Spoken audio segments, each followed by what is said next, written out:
In reaction to the series of attacks on foreign nationals by some South Africans in the past few days, South Africa is facing international isolation in areas of continental politics, sports and most importantly, international trade. In this video, a few of those reactions are going to be considered, with facts and figures, from various sources. Please stay tuned. It was reported on Tuesday the 3rd of September 2019, that some angry Nigerians have burnt down some MTN offices in Lagos, Nigeria, to stop South Africans from attacking and murdering Nigerians in broad daylight in South Africa. MTN, and other South African companies, such as MultiChoice and ShopRite, operate in Nigeria and many other African countries.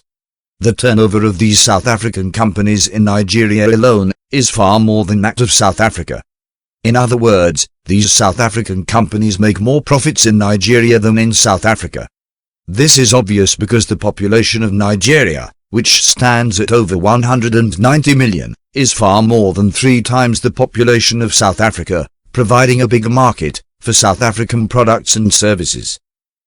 In addition to that, Nigerians give preference and priority to South African companies over their Nigerian counterparts, causing the Nigerian companies to struggle. Nigerians believe that if the South African companies are closed down, their Nigerian counterparts will begin to breathe fresh air, and so the termination of international trade with South Africa will not be a problem for Nigeria. That is that, for Nigeria. Now here is what is brewing from Ghana. A ranking member of the Foreign Affairs Committee of Ghana's Parliament, Mr. Samuel Okudzeto Ablakwa, has charged the African Union to consider relocating its Pan-African Parliament away from South Africa, as part of measures to sanction South Africa for recurrent violent attacks on foreign nationals. Currently, the Pan-African Parliament is located in Midrand, Johannesburg in South Africa. According to Mr. Ablakwa, the South African President, Cyril Ramaphosa, must also be stripped of his pending role as chairperson of the African Union for 2020. In a post on his Facebook page, Mr. Ablakwa said, South Africa had lost every moral justification to keep the Pan-African Parliament, after yet another attack by South African citizens on nationals of African countries.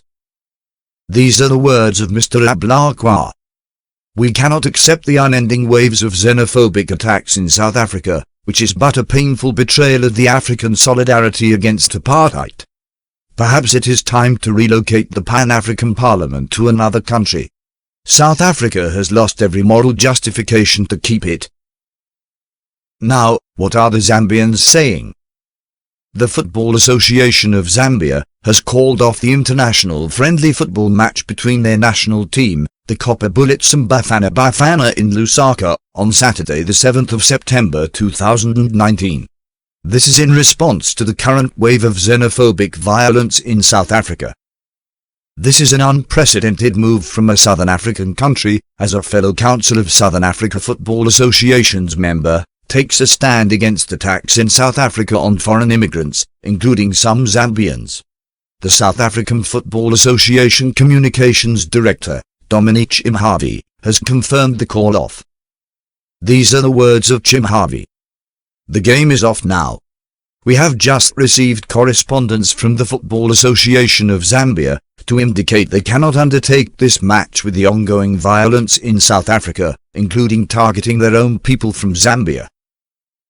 Finally, from within South Africa itself, the Centre for the Study of Violence and Reconciliation has condemned the attacks on foreigners in South Africa, and indicated that foreigners are used as scapegoats to deflect attention from real issues affecting South Africans, such as poor service delivery, unemployment, violence, poverty, and in the failure of government to deliver on its election promises. Please check in the description box below for the links to the sources of this report. Thanks for watching. Please comment, like, share and subscribe.